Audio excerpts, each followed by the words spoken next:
How to keep maps north up on Google Map. Hey everybody, welcome back to our channel. In today's video, we are going to learn how we can keep maps north up on Google Maps. So let's just dive right into the video and find out how to. So if you want to keep maps north up on Google Map, these are the methods you can follow up and keep your maps north up. First thing is heading over to Google Map itself, and once you are there, what you need to do is go ahead and tap on your profile at the top right corner. After that, you need to go through the settings. Once you go through the settings, you will be finding this. So from here, head over to the navigation option, tap on it, and this opens up.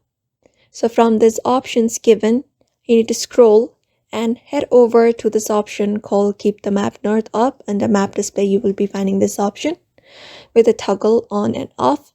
So all you need to do is go ahead and turn on this option and make it green, which means it is turned off. After that, you can use the maps north up on Google Map.